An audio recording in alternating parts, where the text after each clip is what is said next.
Hello and welcome back to the channel. This evening we're going to take a look at these two revolvers. They're both Webleys, or one's an airsoft reproduction of Webley, and this one here is a deactivated Webley Mark IV, and this is a reproduction, an airsoft replica of a Mark VI. I can't explain why one is Mark VI and that came around earlier than the Mark IV, but anyway, we'll crack on. This model here, the Mark VI, came about in 1915 in answer to the requirements of the Great War. They needed revolvers. The British .455 caliber was in service with other Webley revolvers for a long time before that, since the 1880s, 1885, I think. And there it stayed until 1930, when the British War Office decided that they needed something not quite as hard hitting, not quite as heavy as a 455, which is a very, very good man stopper. It performed very well in the Great War, but it takes a lot of practice to be good with it, to get yourself accustomed to it. It's quite stout recoil, so something that the average servicemen could master without too much training. So they decided to go for this. Now initially, what was made was an Enfield model Mark II, made in the Enfield factory. Webley and Scott decided to launch a lawsuit over that, because it was almost a direct copy of their Webley pistol. Now they won that suit, and they won a whopping £2,250 sterling. So even though it was a moral victory, it wasn't exactly a financial victory, but it was a moral victory, and that's what counts. Said nobody ever. Anyway, I digress. Go back on to our Webley Mark IV. Now this is a deactivated one. Clear, opens, closes, has a safety there.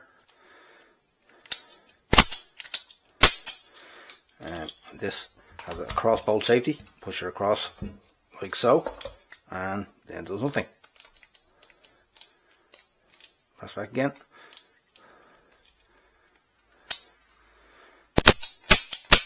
And you get double action. Double action, single action pistol. The Enfield revolvers came in double action, single action as well, but the way they made it double action only was just to cut off the hammer spur here, so you couldn't really you couldn't cock the hammer back with your thumb like that. It was just flat.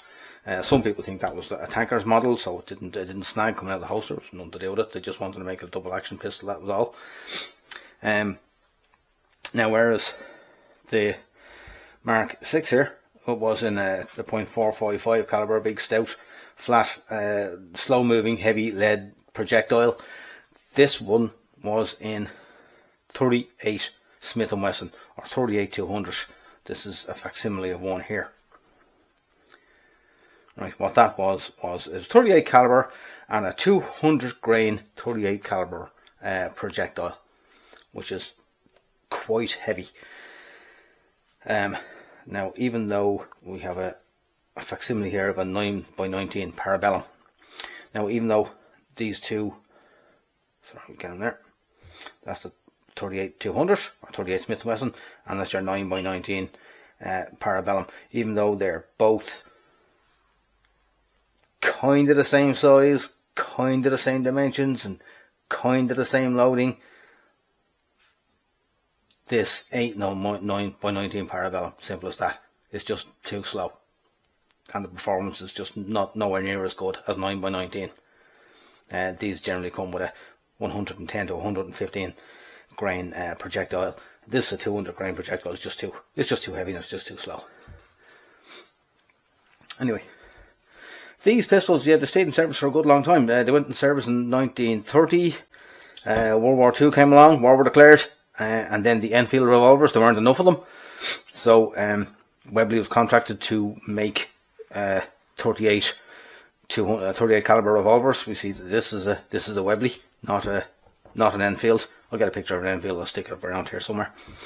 And they stayed in service into the 1960s. Stayed in service longer than that with some police constabularies in the United Kingdom, and also some here in Ireland. They stayed in service into the 1970s, probably early 1980s, when they started being replaced with Smith & Wessons. Right, so I hope you enjoyed that. I hope you found it informative. Please like and subscribe to the channel. Leave a comment down below, and I'll talk to you again soon.